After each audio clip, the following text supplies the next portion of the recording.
Today, we would be talking about a subject for caring our own health. This video is made for people of all ages, but more focused for senior citizens or those who would be senior citizens in the near future. Well, I would just put this into a slideshow.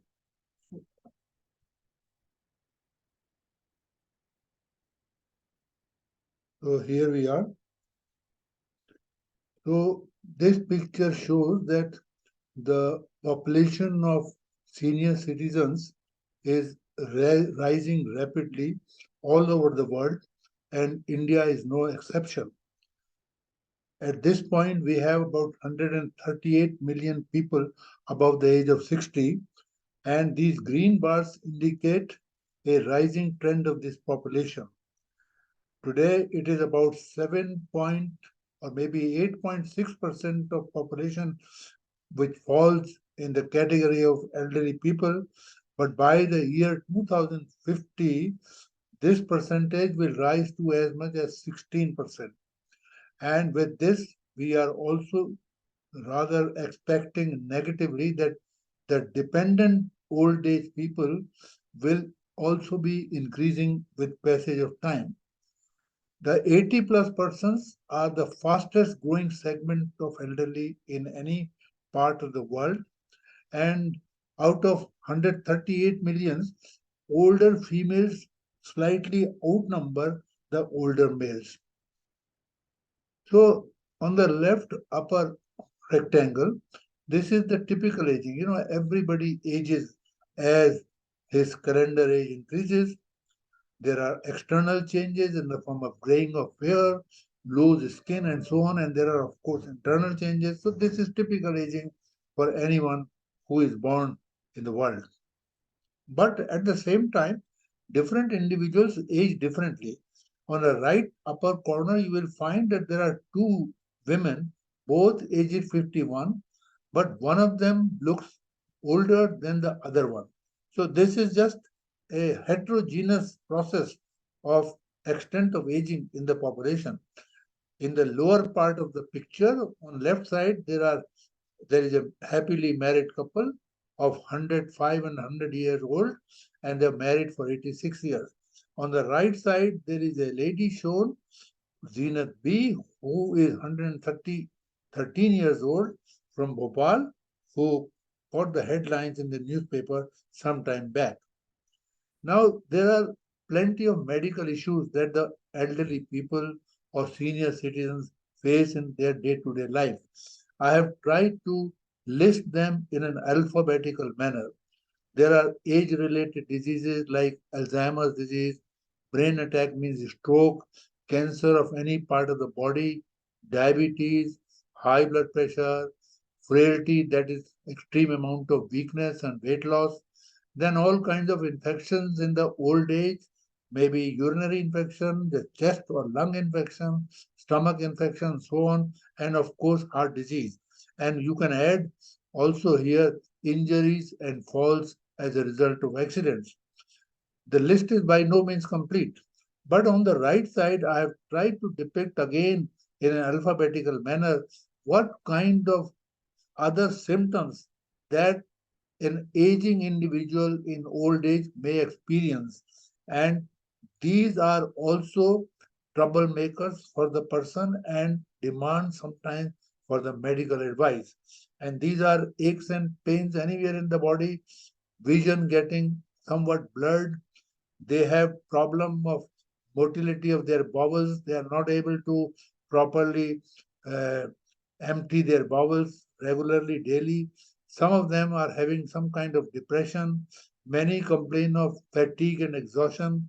Some also complain of age-related forgetfulness. This is different from the pathological entity of Alzheimer's disease. I will explain to you. Then next is some gaseous feeling in the stomach. You can also replace it by gum and teeth problem starting with G, and hearing problems. And one more condition you can add here, sleeplessness, that is insomnia, beginning with I. And then there are also some rather invisible conditions which are mostly psychosocial and emotional issues.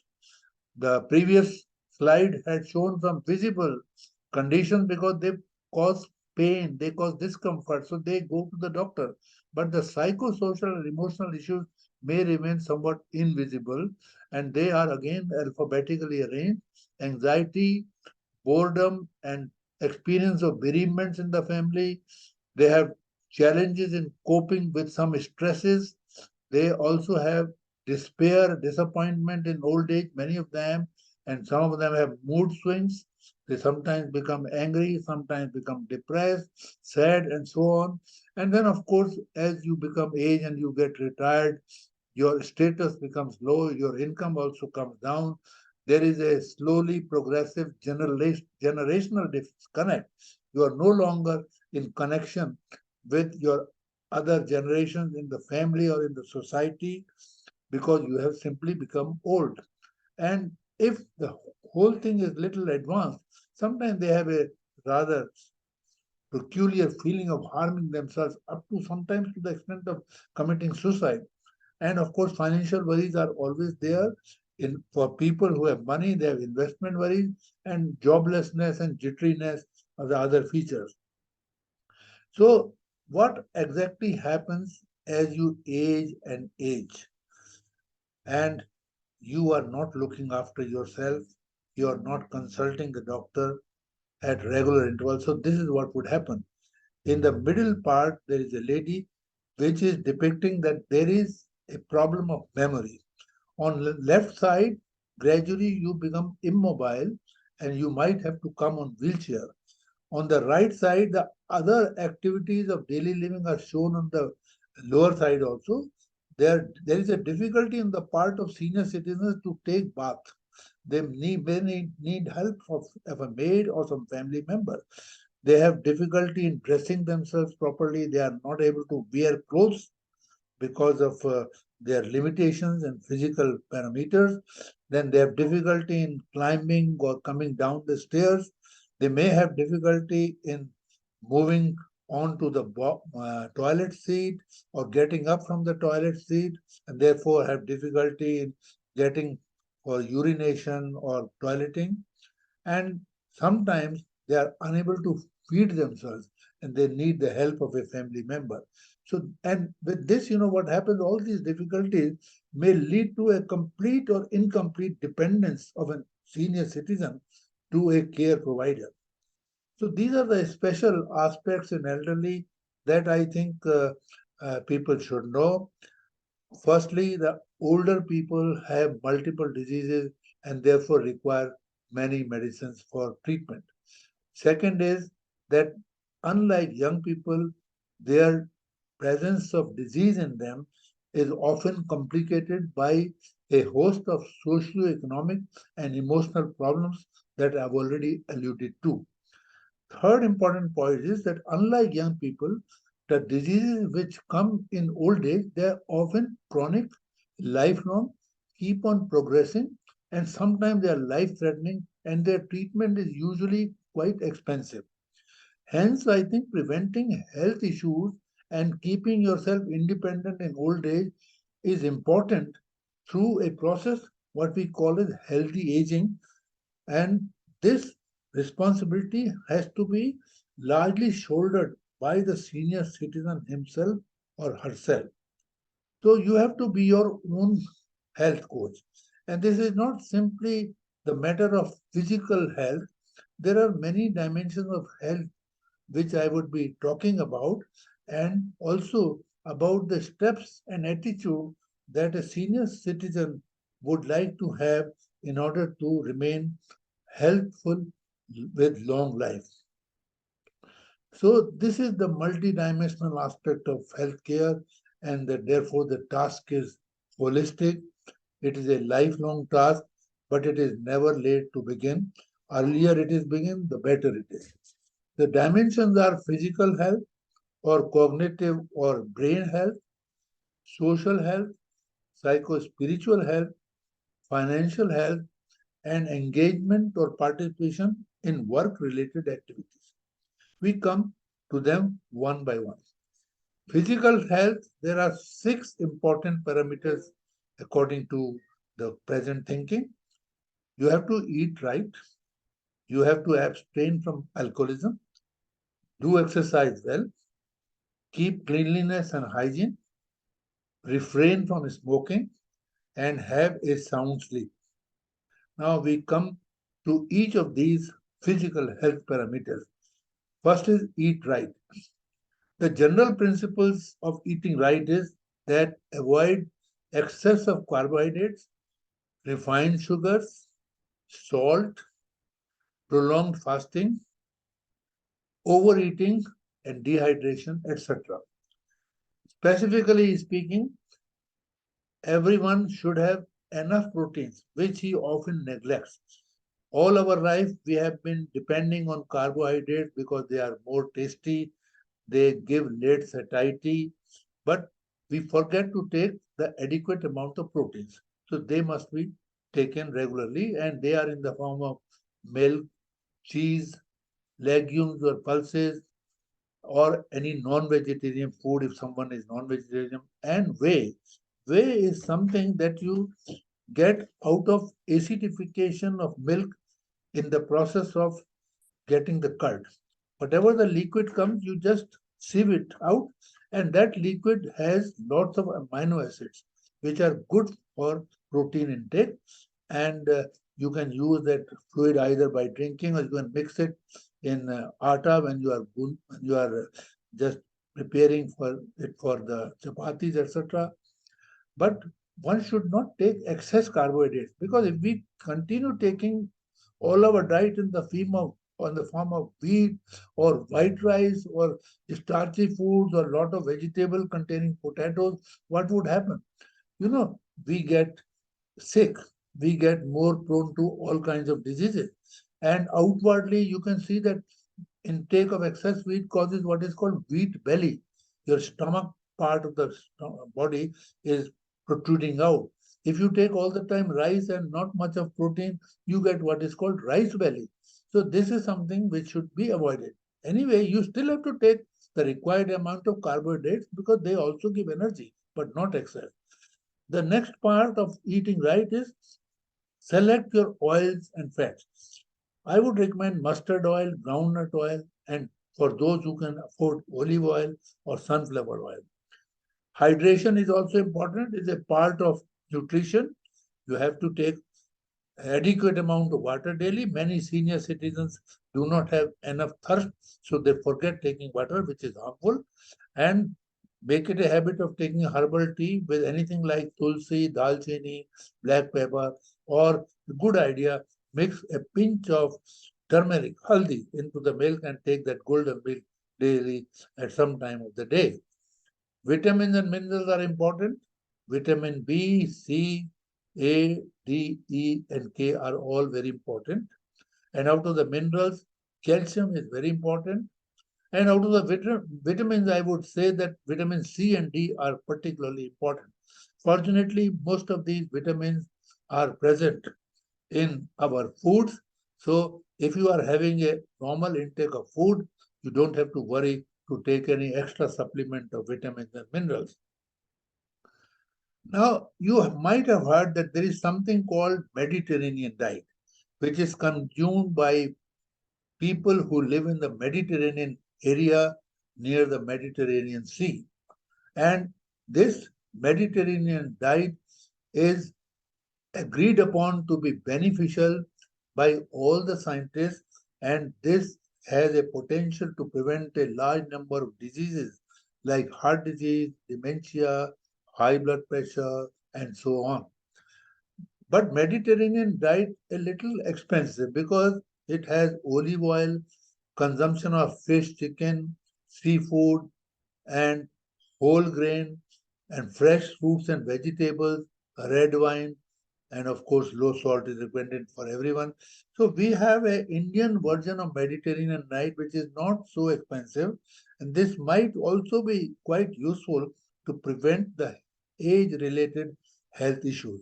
So we can substitute olive oil by mustard oil, groundnut oil, flaxseed oil, sunflower oil, or some oil from the nuts, which have omega fatty acids, which are useful, and they may prove to be a little cheaper. Those who can afford can have some fish. Of course, red meat is not good. Chicken is also not good, and they should be avoided. And then other sources of protein are cottage cheese, whey, I've already explained to you, tofu, soya, sprout, milk, eggs, pulses, peanut, green pea, kidney beans, etc. As far as the carbohydrate is concerned, instead of white rice, have brown rice. Instead of refined wheat, have whole grain bread and biscuits made of whole grain.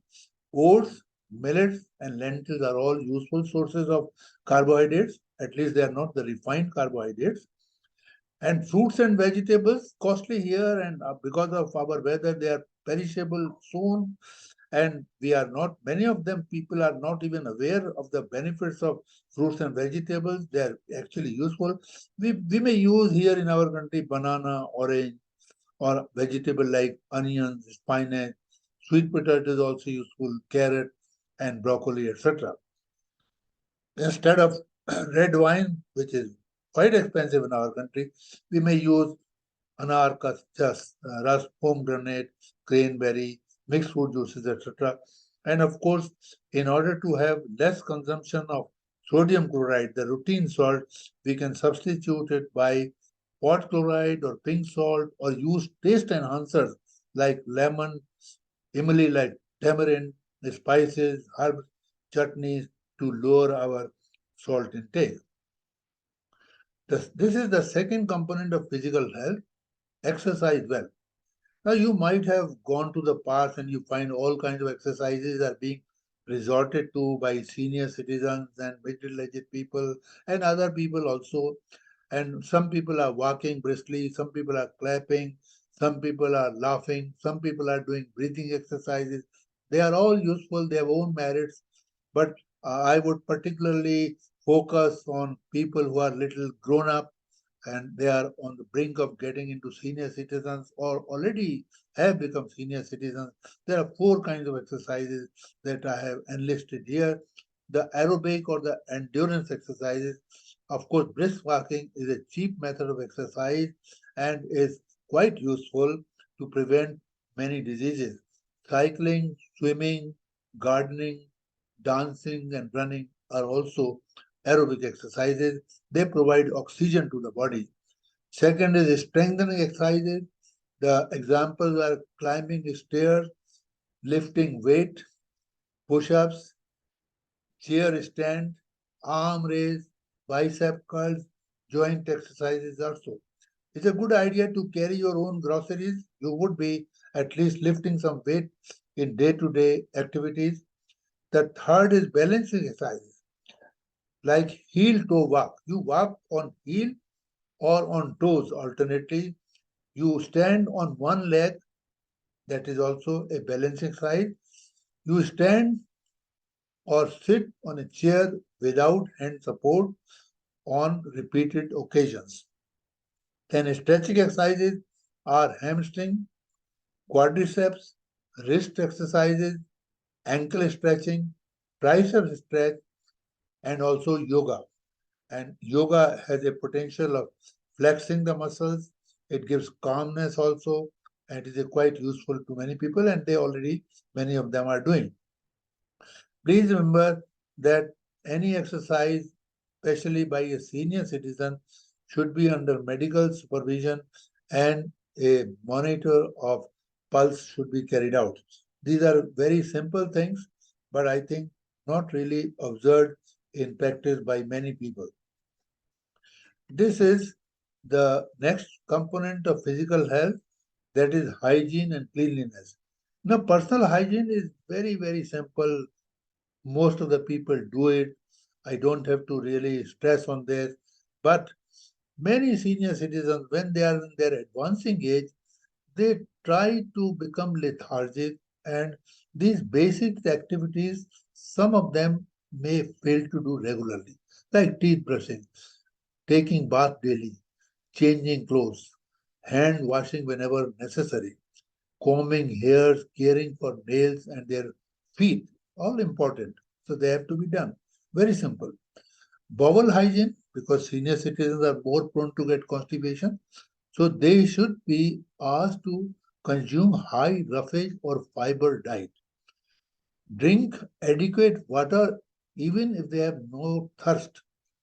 They should engage themselves in some kind of exercise in the daytime, and they should fix the time of visiting the toilet daily, and they should always avoid excess laxatives which are habit forming and will augment the habit of constipation.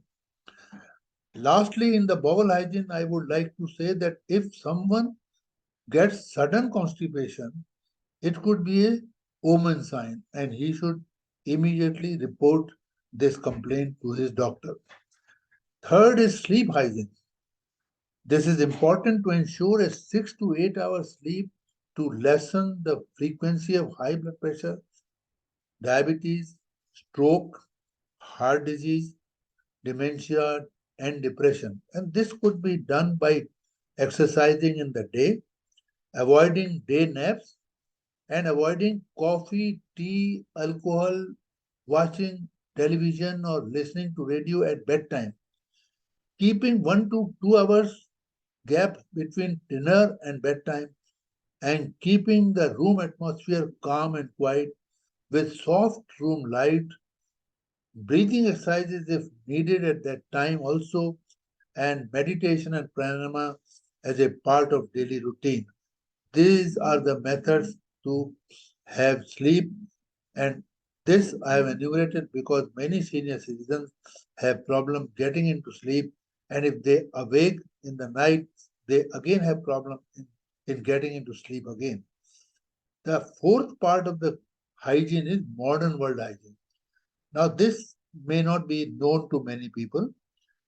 Personal cosmetics like nail polishes, lipsticks, perfumes, and plastic or metal food containers like packaged food which are sold in malls or beverages which are present in metal containers, the tinned containers, or old electrical and building material, where old wiring in the house, old switches, some of them may be broken partially.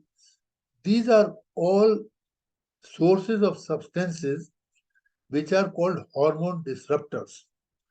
And if we do not care about it and keep bringing all these things in our home from the beautiful mall desks, we will be finding ourselves in trouble because these hormone disruptors are attributed to obesity, diabetes, different kinds of cancer, thyroid disease, growth and development problem, infertility, etc.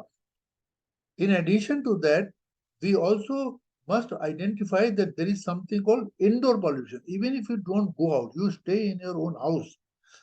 And in during pandemic, people were holed up into their houses. They were scared and they were not going outside. So what they used to get, they used to get some kind of a syndrome called sick building syndrome.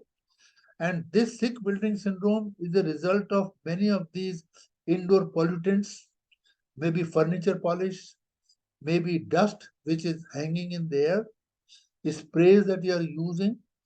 All these are sources of indoor pollution. So you have to fight it out. And therefore, for this, you have to have proper ventilation in your house. You may have to use air purifier sometimes. And there are certain plants, if you put them in your gallery or in your verandas, they might also have a useful role in absorbing the carbon dioxide and emitting oxygen. Some of these plants are money plant, mother-in-law tongue plant, areca plum plant, and so on. So these are about the hygiene aspect. And then these are some of the miscellaneous aspects of physical health. Those are health checkup at least once a year. If you forget, do it at your yearly birthday. Vaccination, especially the influenza and pneumococcal vaccine, don't forget in old age. And don'ts are, don't get yourself exposed to pollution, smoke, dust, and extremes of weather. Both hot and cold weather are bad. Do not self-medicate with non-prescription drugs and over-the-counter medicine. Be in a house with, don't be in a house with a poor lighting, lack of support on stairways, slippery, wet floor in bathroom, and fall prey to falls and accidents. And don't drive at night or while on certain drugs or when your vision, reflexes, or physical function has become somewhat poor. So that was all about the brain health. Now we come to the second part, that was all about the physical health. Now we come to brain or cognitive health. So I think we must realize that as we age, it is not only our body which starts declining, it is the brain which also starts declining. And declining of brain is more important than declining of the body because it is the brain which dictates the body to look after itself in a proper manner. Fortunately, the decline of the brain is slower than the decline of the body, but we should keep on building our brain power, particularly when we are entering old age or when we have already become senior citizens. How do we do that? Number one, we must continue to accomplish new tasks like reading new material or learning some music instrument or assembling some gadgets like the furniture gadgets which are sold these days in package, and you bring them out and then you assemble yourself, and do not leave it to your children to assemble yourself. This will empower your mind, this will stimulate your mind power, accelerate your mental strength. Befriend your grandchildren, play with the grandchildren, that will be useful. You can play some games like chess, carom board, even playing cards, and some other indoor games which will keep stimulating your brain. Chess, of course, is a mental game. And in order to have both the sides of brain going strong, you should get involved in some work like dominant and non-dominant hand use, like knitting for women, for example, because the right hand is represented by the left brain and the left hand is represented by the right hand. So if you use both the hands, both the brain, right and left, will get stimulated. Then I think very important these days is you explore the internet. You must learn how to be internet savvy on the computer. Explore the internet for all kinds of activities, online shopping, paying your utility bills, submitting your income tax return or property return, or even renewing your drive license maybe every 5 years for senior citizens. You see, this might be quite frustrating for senior citizens, and they are often leaving these activities to their children, to the other family members. But I would appeal to you that you please learn yourself, and if you continue learning and you continue doing these activities of daily living through the internet, this will stand in good stead for continue to have your active brain. This might be frustrating at times, but you please stick to it. Next is play puzzles. There are many kinds of puzzles in the market also. And in the olden days, we know our fathers and forefathers were used to be filling crosswords. This is also brain stimulating. Then gardening of course is a physical activity, but when you plant a garden, you know where to put a flower pot, where will they look nicer and decorative. So if you plant a garden, you stimulate your brain. Cutting healthy humor and jokes, replying to the jokes is again a good thing. And if you are quite innovative, you might like to learn a completely new language in old age. And when you try to learn a new language, your brain gets stimulated. And this is about the social health. I think it is now universally agreed that for long, healthful life, we have to be remaining ourselves socially engaged. We must have a very strong socializing behavior. We must make friends. We gossip with them, we bond with them, we carry out all friendly activities with them and with the society in general, developing in depth relationships. And if at all we have opportunity, we should try having all kind of hobbies, whatever you like, and volunteer for some social cause. Like you might become a member of a club, you might do for some good cause, you might join an organization or NGO, or you might go to a temple and do some work in the temple free of cost. So all these things are important. And all these things had taken a big hit during the corona time. And in corona time, the one of the ways to socially interact was through internet. You would hold webinar, or you would talk to your friends through internet, and you can actually see their face through internet. So this was going on, but now we are again in a free atmosphere, and we can continue our social engagement. And it is agreed that, and it is suggested by many researchers, that social engagement gives the same benefit in health as smoking stoppage or as obesity reduction. So I would like to uh, uh, spend few moments. I've already spent few moments that how important is the social health, and this is psycho spiritual health. Now, spirituality is something which is not akin to religion. Religion is a part of a wider term, spirituality. Spirituality means so many things, ethical living, having good spiritual traits like empathy, forgiveness, etc. And once a person practices spirituality in day-to-day life, then he is likely to be healthier. He is likely to live longer.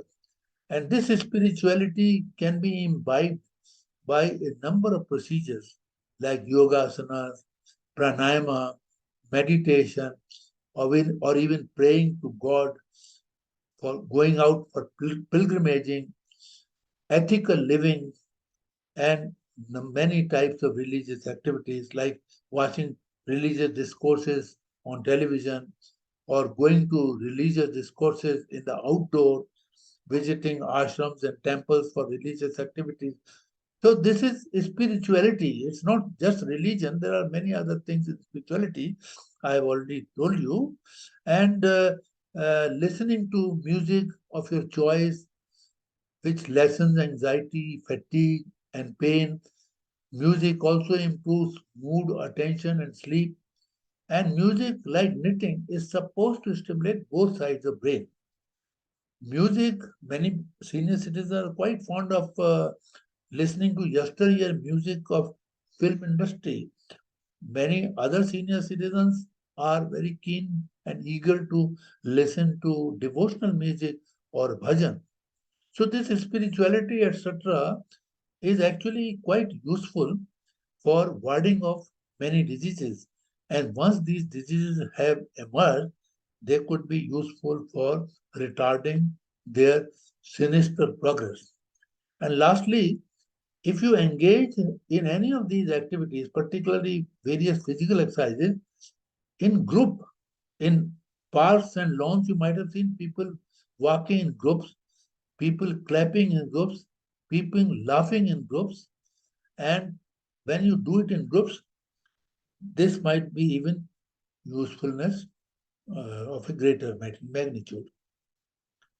Now, there are four ways of spirituality, and I must say in the beginning that spirituality has a medical background to explain its benefit in the health.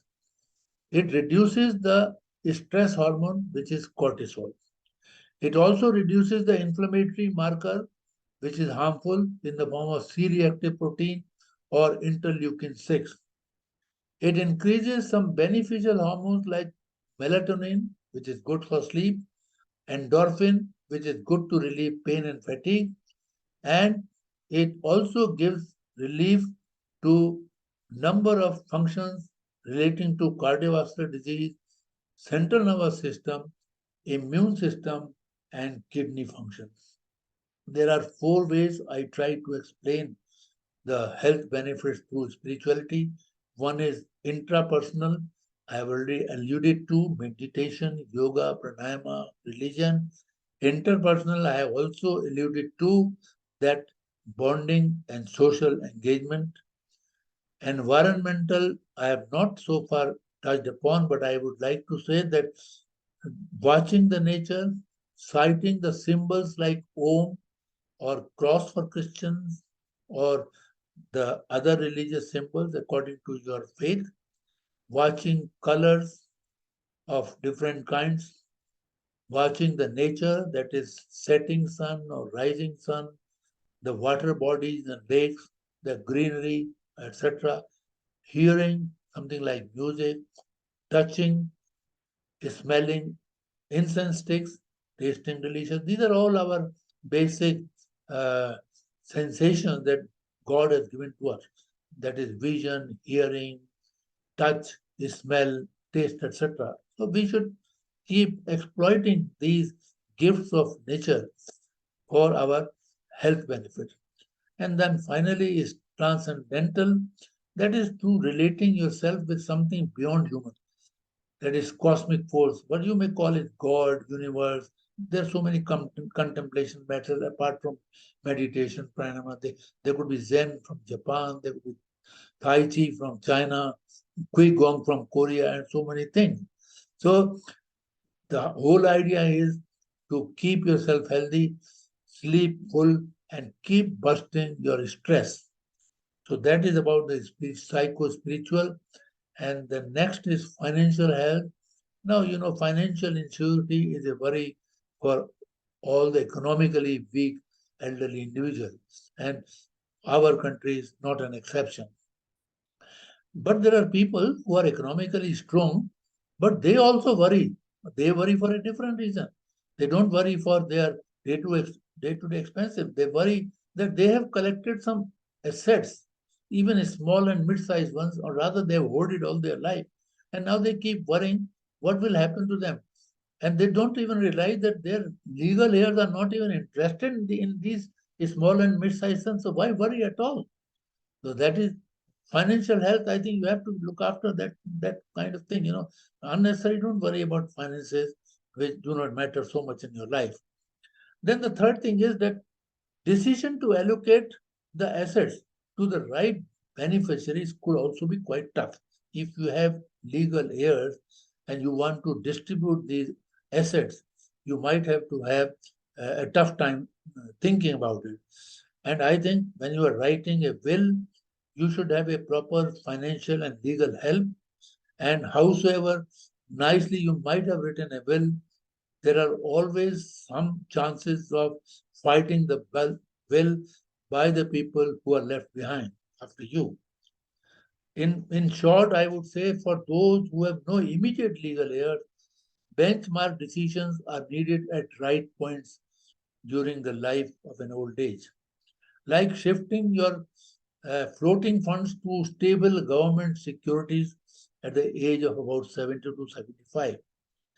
When you are reaching age 80, it is better to dispose all the collectibles and artifacts that you might have hoarded during your lifetime. At the age of 85, think of selling off your house and move to assisted living because you have no legal heirs to look after yourself. And when you are reaching at the age of 90, reduce your personal belongings to the basic minimum, and so on. These are all personal matters. These are just what I have said, some general principles. This is the last part of keeping yourself healthy. Keep yourself engaged in some work, paid work or non-paid work, depending on your ability to do that, depending on your financial needs. So you can choose yourself. And there are now employment bureaus which offer the chances of job participation for elderly people. This is overlapping with my earlier statement that get yourself into some hobby, into some volunteering, and so on. So this is the summary of healthy aging commandments. Satvikta, balanced vegetarian diet, no addiction. Already told. Shramta, physical and yogic exercises, already alluded to. Samparkta, social interaction and not networking, already illustrated. Sakriyata, active involvement with work and life. Swachhta is hygiene, clean body, and refrain from environmental pollution, indoor and outdoor. And Shantipurnata is peace, relaxation, and sleep. Please remember, healthy aging means health of body, mind, and spirit. So I would say that you are aging successfully if your all quotients are high: physical, intelligent, social, emotional, and spiritual quotients, abbreviated as PQ, IQ, SQ, EQ, and SQ again. You are confident. If you are aging successfully, that means you are confident but resilient to changes in life. You have zest of life and continue to be amazed like a child.